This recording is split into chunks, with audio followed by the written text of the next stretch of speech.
Former Massachusetts Governor Mitt Romney recently released a copy of his 2010 federal tax return. A complete copy of this 200-plus page document can be found on his campaign's website.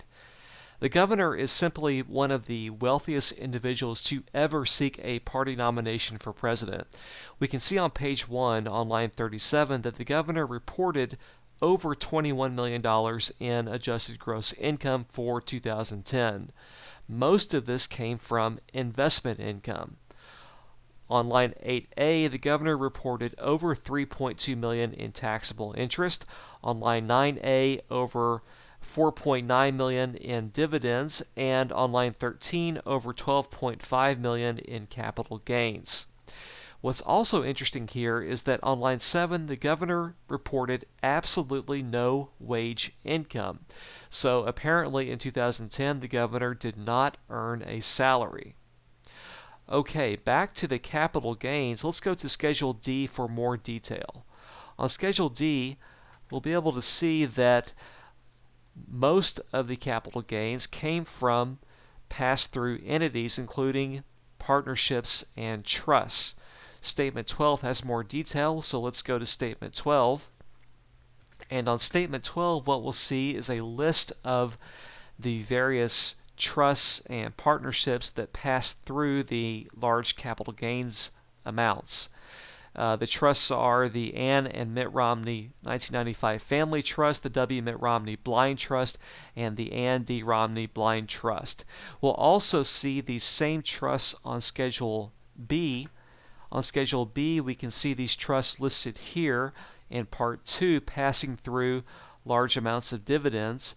And also on Statement 8, let's go to Statement 8. Here we'll see the same trusts again passing through large amounts of interest income. So, in short, like most wealthy individuals, a majority of their assets are not held directly in their names, but in various trusts. Okay, continuing to page 2 of the return, we'll notice something that's been very prominent in the news lately, which is the effective tax rate that Mr. Romney paid during 2010. Here we can see that the total tax for 2010 for Governor Romney was just over $3 million. And when you divide that by the income here of $21.6 million, you arrive at an effective tax rate of 14%. Now, this rate is very, very low. And it's very low for two reasons.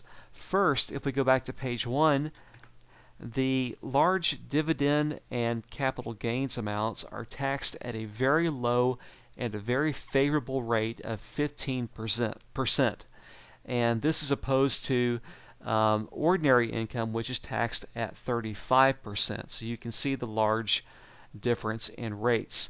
And secondly, on Schedule A, we noticed that the governor was very charitable during the year and gave away almost $3 million to charity.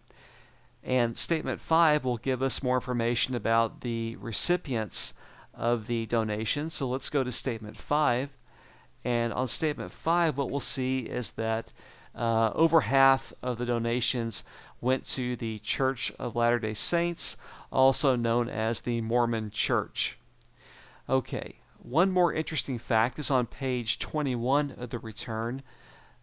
On the foreign tax credit calculation, we notice a large amount of foreign source income. So apparently the Romneys hold substantial assets, substantial non-U.S. assets. Okay, so that's a very simple analysis of the governor's 200-plus page return. And for a full copy, full copy can be found at his campaign's website.